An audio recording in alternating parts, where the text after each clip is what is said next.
வணக்கம். மாநில செய்திகள் வாசிப்பவர் ரெங்கநாதன்.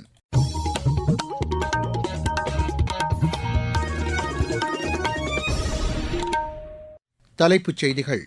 இந்தியாவுக்கும் மலேசியாவுக்கும் இடையே இருதரப்பு ஒத்துழைப்பு மேலும் வலுப்படுத்தப்படும் என்று பிரதமர் திரு நரேந்திர மோடி கூறியுள்ளார். சென்னை மெட்ரோ ரயில் திட்டத்திற்கு அடுத்த கட்ட நிதியை விடுவிக்க தாமதமாவதற்கு தமிழக அரசே காரணம் என மத்திய இணையமைச்சர் திரு எல் முருகன் குற்றம் சாட்டியுள்ளார். தமிழகத்தின் பல்வேறு பகுதிகளில் புதிய மற்றும் மேம்படுத்தப்பட்ட மீன் இறங்கு தளங்கள் மற்றும் மீன் விதைப்பண்ணைகளை முதலமைச்சர் திரு மு க ஸ்டாலின் இன்று திறந்து வைத்தார். மாநில அரசின் காலை உணவு திட்டத்தில் 22 லட்சம் குழந்தைகள் பயனடைந்து வருவதாக பள்ளிக்கல்வித்துறை அமைச்சர் திரு அன்பில் மகேஷ் பொய்யாமொழி தெரிவித்துள்ளார். தமிழகத்தில் பெரும்பாலான பகுதிகளில் அடுத்த 24 மணி நேரத்தில் மிதமான மழை பெய்ய வாய்ப்புள்ளதாக சென்னை வானிலை ஆய்வு மையம் தெரிவித்துள்ளது. இனி விரிவான செய்திகள். இந்தியாவுக்கும் மலேசியாவுக்கும் இடையே இருதரப்பு ஒத்துழைப்பு மேலும் வலுப்படுத்தப்படும் என்று பிரதமர் திரு நரேந்திர மோடி கூறியுள்ளார். இந்தியா வந்துள்ள மலேசிய பிரதமர் திரு அன்வர் பின் இப்ராஹிம் புதுதில்லியில் இன்று பிரதமர் திரு நரேந்திர மோடியை சந்தித்து பேச்சு நடத்தினார். உயர்நிலை குழு அளவிலான பேச்சுவார்த்தைக்கு பின் இரு தலைவர்களும் கூட்டாக செய்தியாளர்களை சந்தித்தனர். இந்த பேச்சுவார்த்தை ஆக்கப்பூர்வமாக அமைந்ததாக திரு நரேந்திர மோடி தெரிவித்தார். இரு நாடுகளுக்கும் இடையே பொருளாதார ஒத்துழைப்பிற்கு மேலும் கூடுதல் வாய்ப்புகள் உள்ளதாக அவர் கூறினார்.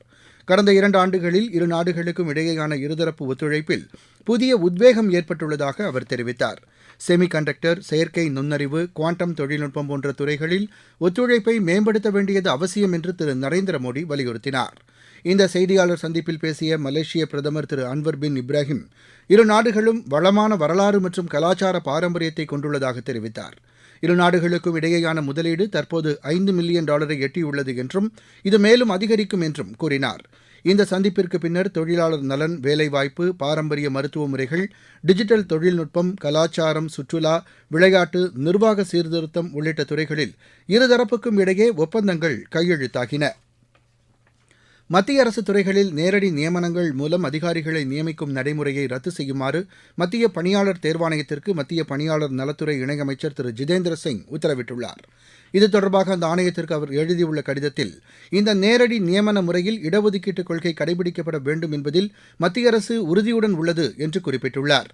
2013ஆம் ஆண்டு முந்தைய அரசால் பரிந்துரைக்கப்பட்ட இந்த நடைமுறையில் வெளிப்படைத்தன்மை இல்லை என்று அவர் கூறியுள்ளார். சமூக நீதியை நிலைநிறுத்துவது மிக முக்கியமானது என்றும் இதில் பிரதமர் திரு நரேந்திர மோடி உறுதியுடன் உள்ளதாகவும் அவர் தெரிவித்துள்ளார். பின்தங்கிய சமூகங்களைச் சேர்ந்தவர்கள் அரசு பணிகளில் பிரதிநிதித்துவம் பெற வேண்டும் என்பதை கருத்தில் கொண்டு இந்த நேரடி நியமன நடைமுறையை ரத்து செய்யுமாறு அந்த கடிதத்தில் திரு ஜிதேந்திர சிங் கேட்டுக் கொண்டுள்ளார். சென்னை மெட்ரோ ரயில் திட்டத்திற்கு அடுத்த கட்ட நிதி வழங்க தாமதமாவதற்கு தமிழக அரசே காரணம் என மத்திய தகவல் ஒலிபரப்புத்துறை இணையமைச்சர் திரு எல் முருகன் குற்றம் சாட்டியுள்ளார். நெல்லையில் செய்தியாளர்களிடம் பேசிய அவர் மெட்ரோ பணிகள் தொடர்பான நிதி பயன்பாட்டு அறிக்கை உள்ளிட்டவற்றை மாநில அரசு முறையாக வழங்கவில்லை என்று கூறினார். மெட்ரோக்கு அவங்க யூட்டிலைசேஷன் சர்டிஃபிகேட் இன்னும் கொடுக்கல. அவங்களோட அந்த அமைச்சர் மிக தெளிவாக சொல்லியிருக்கிறாங்க. அதே போல அந்த ஆடிட்டிங் ரிப்போர்ட் கொடுக்கல. அர்பன் டெவலப்மெண்ட்டுடைய அமைச்சர் திரு மனோகர் லால் கட்டர் அவர்கள் ரொம்ப தெளிவாக சொல்லிட்டாங்க. இவர்கள் எந்த ஒரு இது கூட இந்த துறையில் வேற எந்த துறையும் கூட அந்த ஒரு வேலை முடிஞ்சிருக்கும் பொழுது அந்த வேலைக்கான யூட்டிலைசேஷன் சர்டிஃபிகேட்டு அதை பொறுத்து தொடர்ந்து அந்த ஆடிட்டிங் ரிப்போர்ட் கொடுக்கும்பொழுது அடுத்த நிதி வழங்குவது தான் வழக்கம். அதனால அவர்கள் அதை கொடுத்த உடனே அதுக்கான நடவடிக்கைகள் எடுப்பாங்க.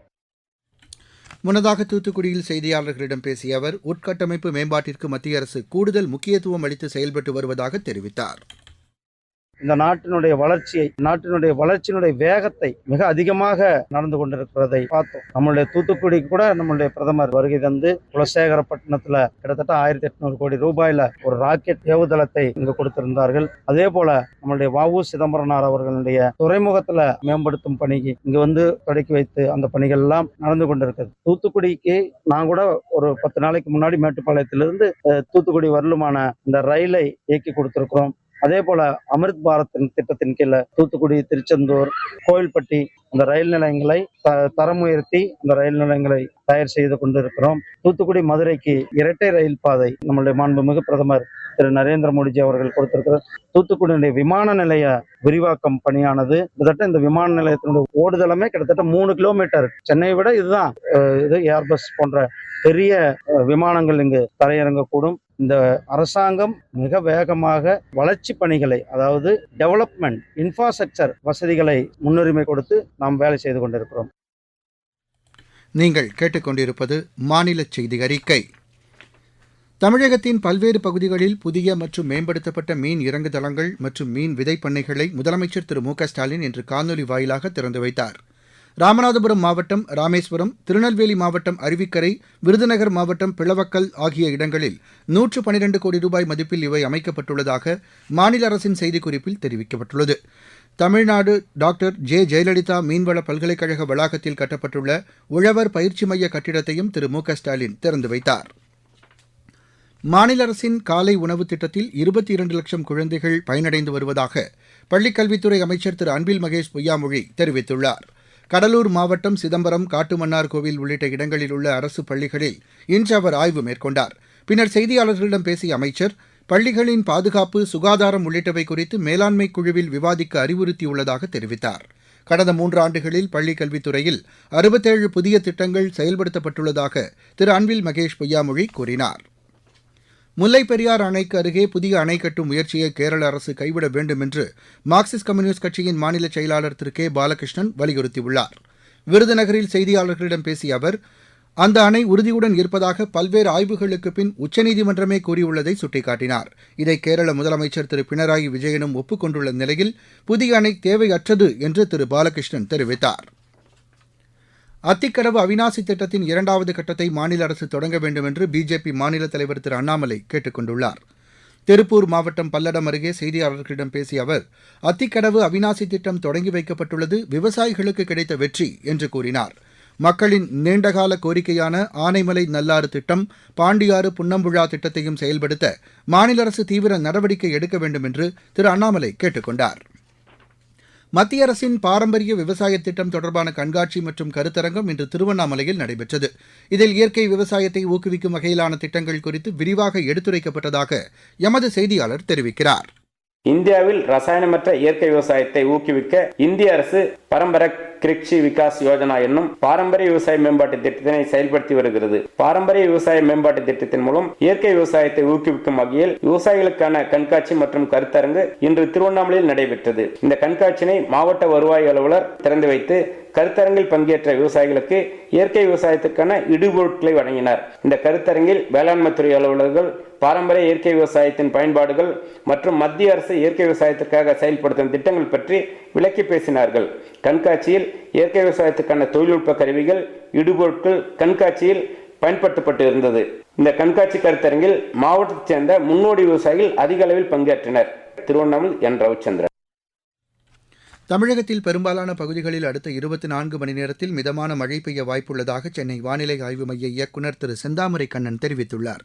நீலகிரி முதல் கன்னியாகுமரி வரை உள்ள மேற்கு தொடர்ச்சி மலைப்பகுதிகளில் ஒரு சில இடங்களில் கனமழை பெய்ய வாய்ப்புள்ளதாகவும் அவர் கூறியுள்ளார். தமிழகம், புதுவை மற்றும் காரைக்கால் பகுதிகளில் அடுத்த 24 மணி நேரத்தில் அநேக இடங்களிலும், நாளை 21ஆம் தேதியன்று ஒரு சில இடங்களிலும் இடைமின்னலுடன் கூடிய லேசானது முதல் மிதமான வரை மழைக்கு வாய்ப்புள்ளது. கனமழையை பொறுத்தவரை அடுத்த 24 மணி நேரத்தில் நீலகிரி முதல் கன்னியாகுமரி வரையிலான மேற்கு தொடர்ச்சி மலை மாவட்டங்கள், மதுரை, ஈரோடு, தருமபுரி, கிருஷ்ணகிரி, சேலம், நாமக்கல் உள்ளிட்ட உள் மாவட்டங்களிலும் ஓரிரு இடங்களில் கனமழைக்கு வாய்ப்புள்ளது. மாவட்டச் செய்திகள். காஞ்சிபுரம் மாநகராட்சிக்குட்பட்ட ஓரிக்கையில் செயல்பட்டு வரும் ஜரிகை ஆலையை சட்டமன்ற பேரவையின் பொது நிறுவனங்கள் குழு உறுப்பினர்கள் இன்று நேரில் பார்வையிட்டு ஆய்வு செய்தனர். நாமக்கல் மாவட்டத்தில் முதற்கட்டமாக நடைபெற்ற மக்களுடன் முதல்வர் திட்ட முகாமில் 95% மனுக்கள் மீது நடவடிக்கை எடுக்கப்பட்டுள்ளதாக ஆட்சியர் திருமதி உமா தெரிவித்துள்ளார். தஞ்சை மாவட்டத்தில் உள்ள காவிரி, வெண்ணாறு, கல்லணை கால்வாய் உள்ளிட்ட ஆறுகளில் தண்ணீர் முழு அளவு செல்வதால் ஆற்றின் கரையோரப் பகுதிகளுக்கு யாரும் செல்ல வேண்டாம் என ஆட்சியர் திருமதி பிரியங்கா பங்கஜம் அறிவுறுத்தியுள்ளார். திருப்பூர் மற்றும் தஞ்சாவூரில் மழைநீர் சேகரிப்பு குறித்த விழிப்புணர்வு பேரணி ஆட்சியர் திரு கிறிஸ்துராஜ் தலைமையில் இன்று நடைபெற்றது. புதுக்கோட்டை மாவட்டம் திருமயம் மற்றும் பொன்னமராவதி ஊராட்சி ஒன்றிய பகுதிகளில் மேற்கொள்ளப்பட்டு வரும் வளர்ச்சித் திட்டப் பணிகளை ஆட்சியர் திருமதி அருணா இன்று ஆய்வு செய்தார். கன்னியாகுமரி மாவட்டத்தின் மலைப்பகுதிகளில் பெய்து வரும் மழை காரணமாக திற்பரப்பு அருவியில் அதிக அளவு நீர் கொட்டுவதால் சுற்றுலாப் பயணிகள் குளிக்க தடை விதிக்கப்பட்டுள்ளது. மீண்டும் தலைப்புச் செய்திகள். இந்தியாவிற்கும் மலேசியாவிற்கும் இடையே இருதரப்பு ஒத்துழைப்பு மேலும் வலுப்படுத்தப்படும் என்று பிரதமர் திரு நரேந்திர மோடி கூறியுள்ளார். சென்னை மெட்ரோ ரயில் திட்டத்திற்கு அடுத்த கட்ட நிதியை விடுவிக்க தாமதமாவதற்கு தமிழக அரசே காரணம் என மத்திய இணையமைச்சர் திரு எல் முருகன் குற்றம் சாட்டியுள்ளார். தமிழகத்தின் பல்வேறு பகுதிகளில் புதிய மற்றும் மேம்படுத்தப்பட்ட மீன் இறங்கு தளங்கள் மற்றும் மீன் விதைப்பண்ணைகளை முதலமைச்சர் திரு மு.க.ஸ்டாலின் இன்று திறந்து வைத்தார். மாநில அரசின் காலை உணவு திட்டத்தில் 22 லட்சம் குழந்தைகள் பயனடைந்து வருவதாக பள்ளிக்கல்வித்துறை அமைச்சர் திரு அன்பில் மகேஷ் பொய்யாமொழி தெரிவித்துள்ளார். தமிழகத்தில் பெரும்பாலான பகுதிகளில் அடுத்த 24 மணி நேரத்தில் மிதமான மழை பெய்ய வாய்ப்புள்ளதாக சென்னை வானிலை ஆய்வு மையம் தெரிவித்துள்ளது. இத்துடன் இந்த செய்தி அறிக்கை நிறைவடைந்தது.